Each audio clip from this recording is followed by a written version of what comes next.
जब हम किसी भी चीज़ को करुणा और प्रेम से भरकर देखते हैं तो ऐसा लगता है मानो वो चीज़ें हमसे बातें कर रही है।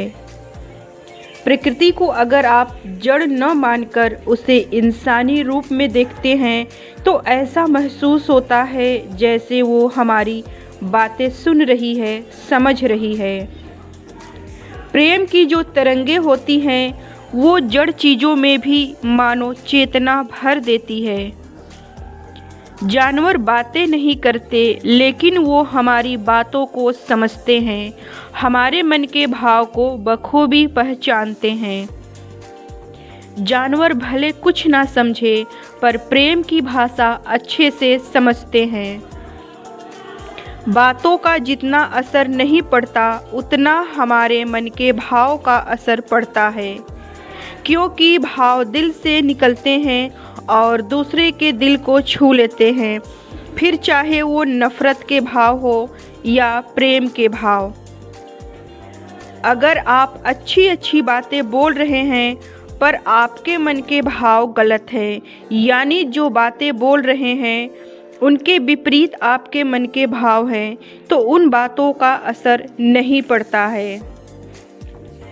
प्रकृति हमारे भाव को समझती है और उसी के अनुसार हमारी मदद भी करती है, पर ये हर किसी को पता नहीं चलती है।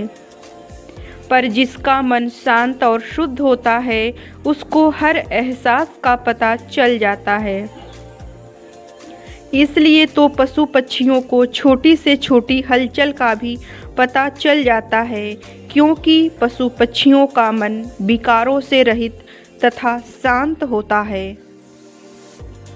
पर हम सब का मन इतना विचारों में उलझा रहता है कि खुद हमारे मन में क्या क्या चल रहा है खुद हमें पता भी नहीं होता है।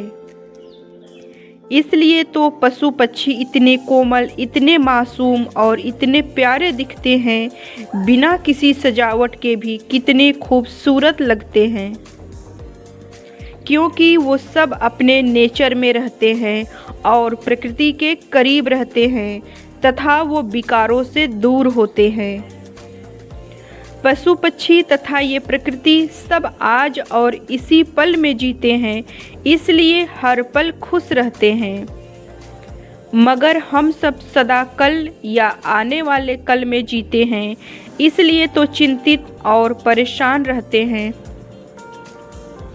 हम सबको इन पशु पक्षियों से तथा प्रकृति से सीख लेनी चाहिए कि कैसे वो हर पल को स्वीकार करके आनंदित रहते हैं, वैसे ही हम सबको भी आनंदित रहना चाहिए।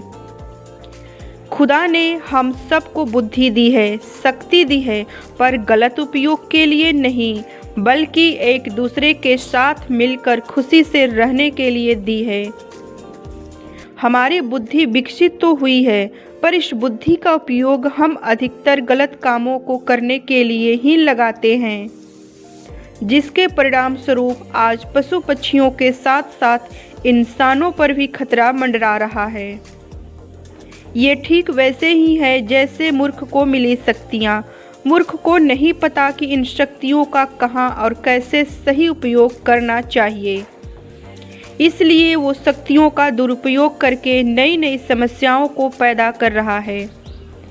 वही हाल हम सब का है। हमारी ही बुद्धि हमारी ही समस्याओं का कारण बन गई है तथा खुद का ही सर्वनाश कर रही है। पहले लोग सीधे, सरल तथा साधारण होते थे और जीवन को खुलकर खुशी से जीते थे, पर आज हर व्यक्ति इतना जटिल हो गया है कि उसको समझना मुश्किल हो गया है। एक एक व्यक्ति के कई कई चेहरे होते हैं। हर व्यक्ति एक पहेली बन चुका है और खुद ही खुद के जालों में फंस चुका है। प्रकृति का यही नियम है कि घने अंधेरे के बाद ही नया सवेरा होता है। इस समय संसार घने अंधेरे से गुजर रहा है।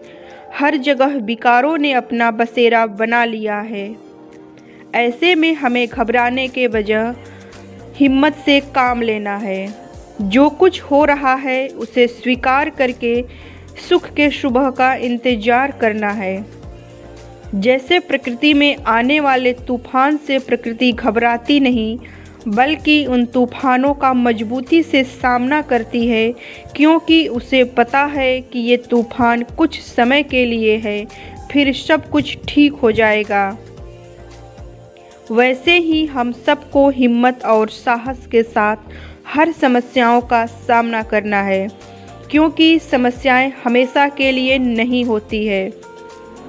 तो अगर हम प्रकृति से सीखें तो जीवन के हर परेशानियों का समाधान कर सकते हैं। प्रकृति जीवन की सबसे अच्छी टीचर है। घर की समस्याओं का समाधान करना है तो माँ, और जीवन के मुश्किलों का समाधान करना है तो प्रकृति माँ। आप सबका दिन शुभ हो।